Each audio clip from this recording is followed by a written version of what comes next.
Olá pessoal, meu nome é Luciana Carmo e sou professora de língua portuguesa da Rede Estadual de Educação do Rio de Janeiro. Ao longo de nossas aulas abordamos assuntos com relação ao uso da nossa língua materna. Então, estamos iniciando mais um ano letivo e mais um ano começamos enfrentando esse inimigo invisível, mas temos que crer que conseguiremos juntos vencer mais esse desafio. Queridos alunos, todas as atividades que vocês terão acesso foram elaboradas com a finalidade de possibilitar um bom desenvolvimento da disciplina de língua portuguesa, aprimorando assim suas habilidades e competências de maneira autônoma. Quando falamos em autonomia, não excluímos o papel do professor ou do suporte pedagógico. Esse sempre estará disponível para mediar qualquer conflito, reflexão, questionamento que possa surgir em nossa trajetória. Então, galerinha, nessa nossa primeira aula vamos falar sobre notícia. O que é a notícia, né? A notícia, ela relata acontecimentos recentes que despertam a atenção do público.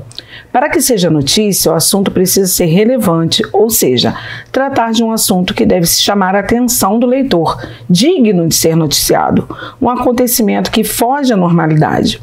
Assim, pode-se dizer que a notícia é um texto de caráter temporal, diretamente ligado aos fatos recentes e que traz um assunto relevante e atraente para o leitor. A escolha da linguagem mais adequada vai depender do veículo de comunicação em que a notícia será publicada. Cada jornal tem seu público-alvo. Portanto, podemos encontrar notícias em uma linguagem mais informal e outras mais informais. Em geral, os textos prezam pela objetividade, usando períodos curtos e orações diretas. Os textos são escritos em terceira pessoa para garantir o distanciamento do autor e o caráter meramente informativo. A função da linguagem que prevalece é a referencial. Observe a estrutura da notícia. Ela é dividida em duas partes, que é o lead, que é a abertura da notícia e traz as principais informações. Geralmente responde-se as seguintes perguntas em o lead: o que, quem, quando, onde, como e por quê. E o corpo do texto, que é a parte responsável por detalhar as informações do lead, aprofundando o assunto e trazendo novas informações para o leitor. Normalmente as informações são relatadas por ordem cronológica ou de importância. Agora abordaremos um pouquinho da reportagem, para vocês verem a diferença, ter noção da diferença de uma e outra.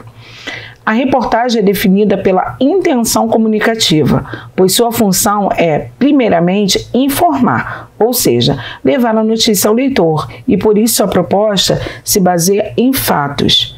Para abordá-los, a reportagem se apresenta por meio de elementos relevantes: o que aconteceu, onde, por quê, quando, com quem. Para ser considerada satisfatória, a reportagem deve responder a esses questionamentos com uma linguagem clara, concisa e, na maioria dos casos, objetiva. Diferentemente da notícia, a reportagem não precisa tratar necessariamente de assuntos recentes. Enquanto a notícia trata de um caso específico, a reportagem fala de um tema mais amplo.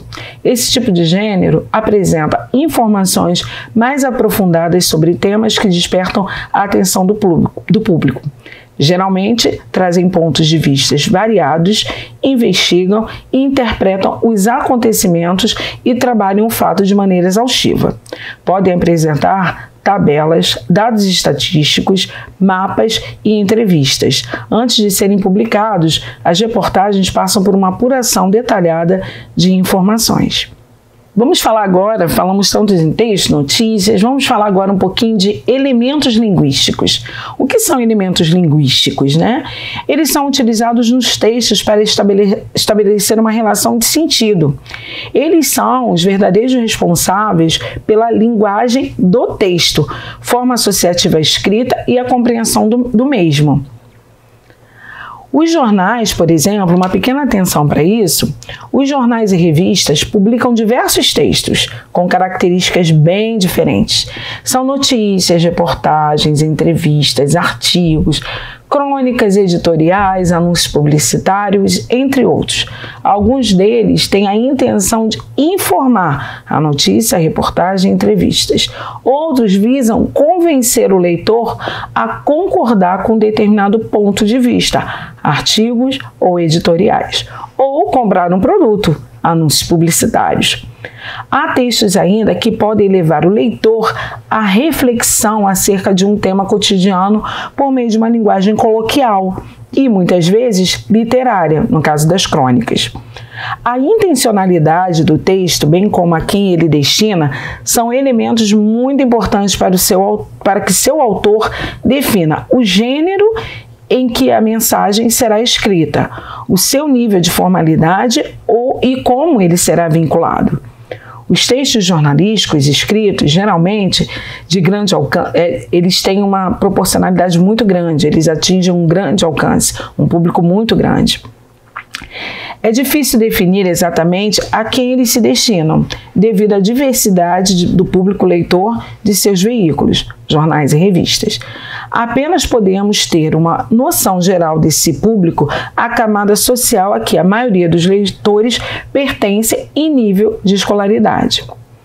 Linguagem própria é uma característica também. Por ser um veículo de massa, jornais e revistas teve que criar uma linguagem própria, capaz de atingir os mais diferentes leitores. Nesse sentido, é que as notícias têm na voz passiva e na partícula passivadora grandes aliadas na transmissão de um texto que procura ser impessoal. Então, agora vamos falar um pouquinho dos tipos, de coesão textual analisando juntamente aos textos. Coesão referencial. É um vínculo que existe entre palavras, orações e as diferentes partículas do texto por meio de um referente.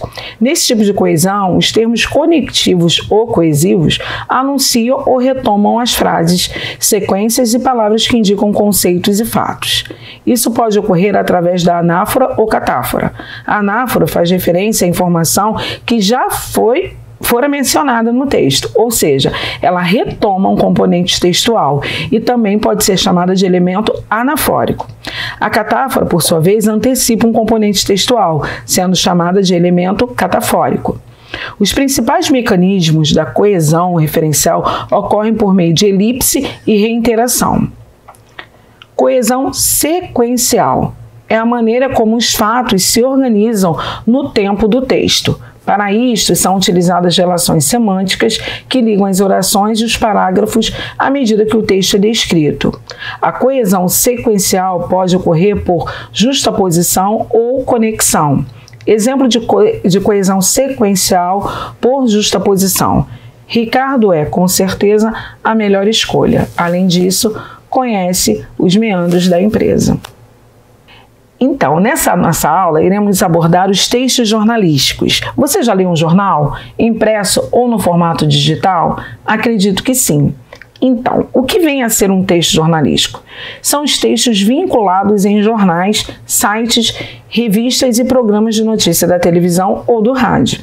O objetivo desses textos é informar ao leitor, telespectador ou ouvinte sobre algum acontecimento ou fato. Graças à internet, a rapidez no fluxo de troca de informações e as redes sociais, o texto jornalístico pode ser considerado o tipo de texto mais lido no mundo. Você não precisa mais esperar o telejornal para saber das notícias. Basta um clique e você consegue saber sobre os acontecimentos do outro lado do mundo e não precisa mais esperar pelo telejornal, como eu disse. Além disso, as informações são atualizadas em tempo real conforme o desenrolar de cada situação.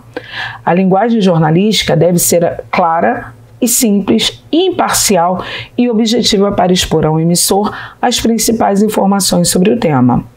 O texto jornalístico apresenta geralmente frases curtas e ideias sucintas com o intuito de tornar o texto objetivo.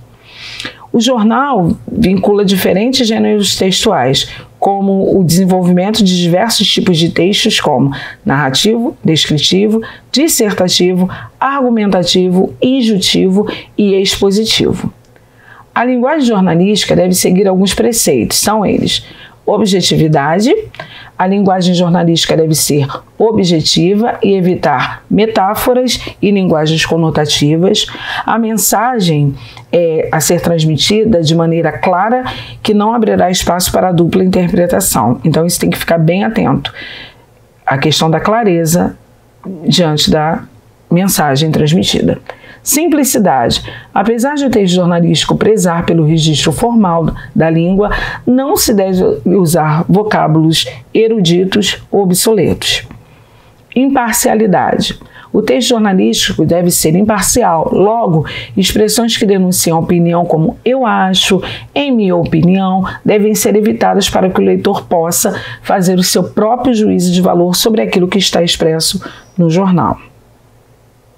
Linguagem referencial. O foco deve ser mantido na notícia sem a presença de aspectos subjetivos ou discurso literário. Empatia com o leitor. A linguagem jornalística deve projetar no leitor os sentimentos daqueles que estão envolvidos na notícia. Linguagem narrativa. Predominantemente a ocorrência da narração, gênero associado aos verbos carregados de ação. A narração confere maior ritmo aos fatos, assim como a linearidade. Universalidade. Os fatos narrados devem ser de interesse geral, evitando assuntos que sejam de pouca relevância para a sociedade. Uso de repetições. As repetições, quando não estão em excesso, são aliadas no processo de memorização daquilo que está sendo dito ou lido, pois permitem que as informações sejam mais assimiladas. Função dos advérbios. Qual a função do advérbio? Como nós iremos trabalhá-lo durante uma oração, dentro de um texto mesmo? A função dele é modificar o sentido do verbo, acrescentando-lhe uma circunstância. Pode também se referir a um adjetivo ou a outro advérbio. Isso mesmo, ele pode modificar o próprio advérbio ou até mesmo uma oração inteira. A função de caracterizar o verbo pode ser percebida na formação da própria palavra advérbio, em que o prefixo ad indica proximidade, contiguidade. Sendo assim, do ponto de vista funcional, o advérbio desempenha a função morfológica e sintática. Advérbio de ponto de vista morfológico. O advérbio não flexiona em gênero e número, ou seja, trata-se de uma classe gramatical invariável. Quando eu falo de gênero, eu estou falando de masculino e feminino. Quando eu falo número, estou falando de singular, plural. Exemplo aqui, a mãe sempre foi menos paciente que a filha. Notadamente, a frase acima está com um problema gramatical, pois o advérbio de intensidade menos sofreu flexão de gênero, contrariando a norma que orienta a invariabilidade dessa palavra. Portanto, o correto é: a mãe sempre foi menos paciente que a filha. É comum ocorrer esse tipo de erro porque ele está associando menos à mãe. E nesse caso, lembrando, ele é invariável. Não há essa mudança. Advérbio de ponto de vista sintático. O advérbio refere-se a um verbo, a um adjetivo, a uma locução adjetiva, a um advérbio, uma locução adverbial, exercendo somente a função sintática de adjunto. Exemplo, sempre trabalhou muito. O advérbio de intensidade, muito, modifica o verbo trabalhar. Permaneço bastante disposto. O advérbio bastante modifica o adjetivo disposto. Comprou um carro muito fora de moda. Outro exemplo. Agora falando dos pronomes pessoais. Referem-se às pessoas do discurso, ou seja, agentes envolvidos no enunciado, podendo ser de primeira, segunda e terceira pessoa do singular, como também primeira, segunda e terceira pessoa do plural. São elas primeira pessoa do singular, eu, do plural, nós. Segunda do singular, tu. Segunda do plural, vós. E assim sucessivamente. Os pronomes pessoais, eles têm uma subdivisão. Então, eles são divididos em pronomes do caso reto. Foi o que nós vimos. Em algumas circunstâncias, sintaticamente podem exercer a função de predicativo do sujeito. Minha maior satisfação é ele. Pronome oblíquos átonos são aqueles que desempenham função sintática de complemento. São eles me, te, se, o, os, a, as, le, les, nos e vós. Temos aí o exemplo na nossa slide, todos os pronomes. Pronomes pessoais oblíquos tônicos. Os pronomes pessoais oblíquos tônicos são sempre precedidos de uma preposição como para, a, de e com. Devem ser usados quando, na frase, o substantivo que substitui tem função de objeto direto. As formas contraídas comigo, contigo, conosco podem ainda assumir a função de adjunto adverbial de companhia. Então, gostaram da nossa apresentação? Espero que tenham aproveitado bastante e logo estaremos colocando tudo isso em prática em nossas aulas presenciais. Boa aula e até o próximo encontro.